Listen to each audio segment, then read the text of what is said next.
When the legislation was first introduced to close the plant in 2015, there was a lot of tension.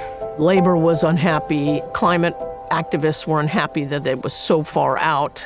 2015 was too far away to close this big emitter. We had people commuting from Tacoma, from Raymond, from Longview to these jobs here. It's not the only game in town, but it has been for 35, 40 years, and it's going to be hard to replace it. There were many folks that were saying, just regulate them until they go away. Don't make a deal with them. Don't let them sell any coal power. Continue to apply the screws and they will collapse.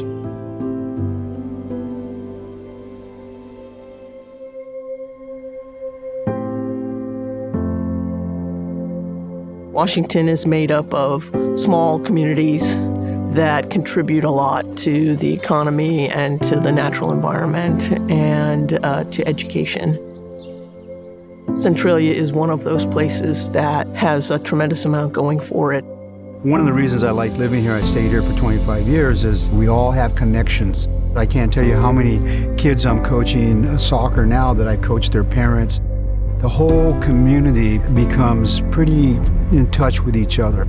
It was largely dependent on natural resource extraction. Also, one of the major industries here is the steam plant out at TransAlta.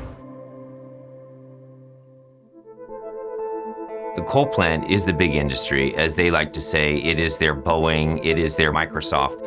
And so the town, the economy, the tax revenue, the jobs, the indirect jobs have been really very dependent on the coal plant. TransAlta plant produces about 10 million tons of carbon a year, and that's about 10% of our entire greenhouse gas footprint in Washington state. So it is hands down the biggest individual polluter in the state. That's equal to about 2 million cars, just to give you a sense of scale of just how big that is for the carbon dioxide that it produces. In 2005, there was a question about whether they were going to meet this next round of air pollution requirements.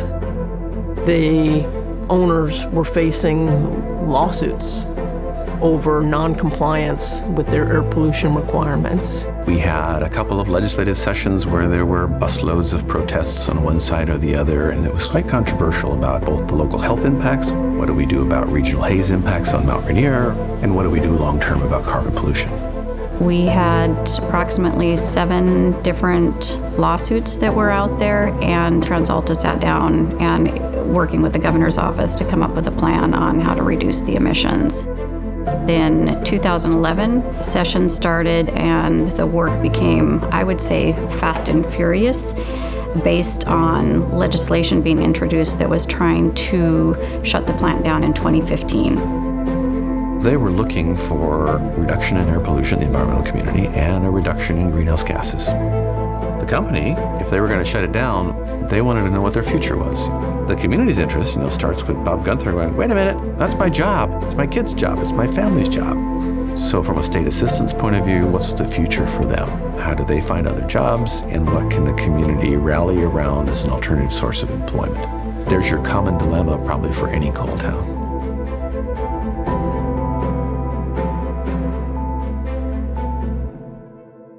Most of these homes were built by folks that worked at the power plant or the mine, a good share of them. If you look at all the fire stations and all the high schools and all the tax base that has built our infrastructure in the last 40 years because of this plant, it's been very significant. And we've got a big job ahead of us. We've got to use every facet we can to help rebuild the economy after we lose this plant. Anytime you're losing a major employer and high-paying jobs with benefits, that economic support to a community this size is felt, and there's a lot of fear. When the coal mine shut down and we lost those jobs, that was felt, and it was not only felt economically but emotionally as well. This is the extreme east end of the mine, and you can see up here some of the reclamations that's taking place this year. When they shut the mine down, 650 workers lost their jobs at $70,000 a year. These were good jobs, wages, hours, and working conditions, and our community really suffered when we lost that. This proposal was extremely contentious because the plant and plant workers were extremely worried about the impact, the fear of losing their jobs, the impact on the community, loss of tax revenue. So this was the biggest deal that could have ever happened, the biggest nightmare that could have ever happened for that town. There is a photo of a billboard that they put up during the heart of this campaign. It said, "Sierra Club, leave our Centralia power plant alone," right on I-5. So this was hard. So Bob jumped in quickly and said, "Okay, well look, then why don't you just come down and get to know what the community's about? And would you come down and do a tour?" "Yes, of course we would." I brought the Sierra Club folks up here to take a good look at this because I wanted them to have an overview of the vastness of this area. We toured the plant, we toured the grounds, we toured the old mine, we toured the surrounding area and the town. In watching the reaction, the body language of some of the folks that I was with, it was like, we didn't realize this. We're glad we came because now we have a good picture in our mind of what we're talking about when we say the power plant in the Hannaford Valley. I think they all wanted us to learn that we're real people, it's a real community, and there's real impacts. And so don't come in here and do a campaign unless you know what it's like from our end. This deal provides, I think, a great replicable model for other communities facing transition to develop a timeline and an investment strategy that creates more certainty for them.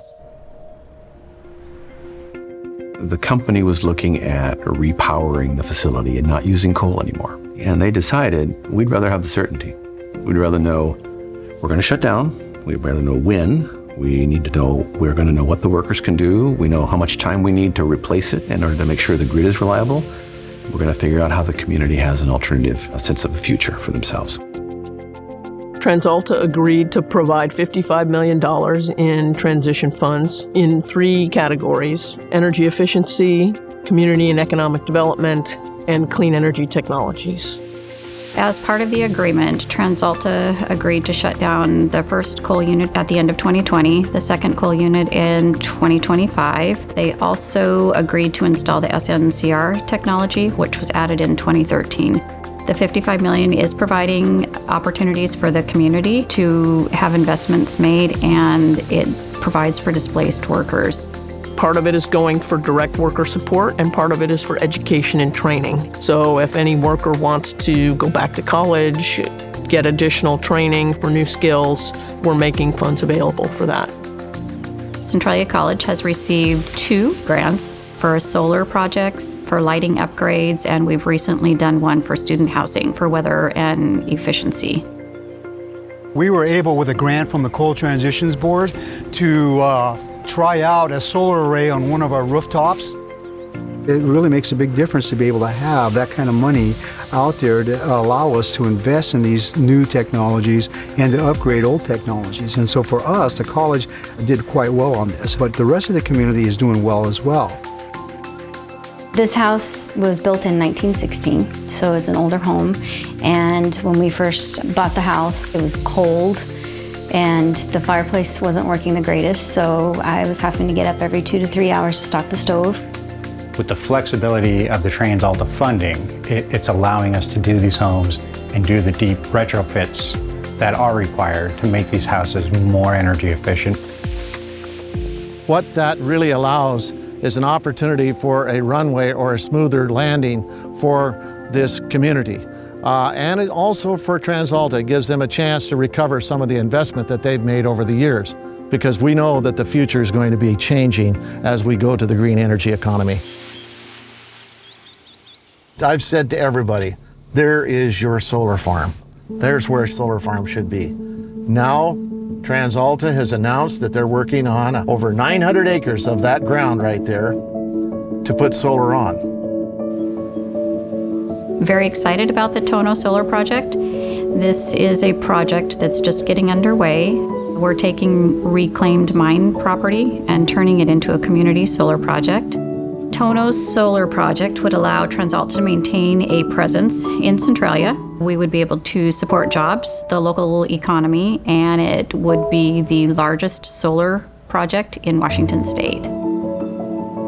We have to figure out solutions. The world's changing. When you're looking at the overall relationship between corporations, and communities, and governments. And I think this has been a good model. I hope that it's used. For other communities, it's worth the effort to invest in the communication and the dialogue, and then to develop a plan for that transition, because the transition is coming and we should be forward-looking in embracing it. Regardless of what organization you are with, whether it's the business, the government, the environment, you can't look at it black and white. You have to see that there's gray. This is a change for everybody. It took a while to sort of level set the culture, but it was much more about, we need to get something done. We have a number of parties with us that need to be taken care of. How do we do this together? Because it sort of comes down to environment, labor, business opportunity combined. Help the business get to clean, help the community stay whole, and you can get it done. You know, sometimes common sense, common ground is not taken advantage of. And one of the reasons it's not taken advantage of is that people get their opinion in a trench, and they form a defensive line for their opinion and refuse to actually sit down and collaborate or talk about a better way of doing things. I believe if we really care and we really work in a collaborative manner, that we can find a solution for tough problems at any time we so desire, if we got the heart and we got the will to do it.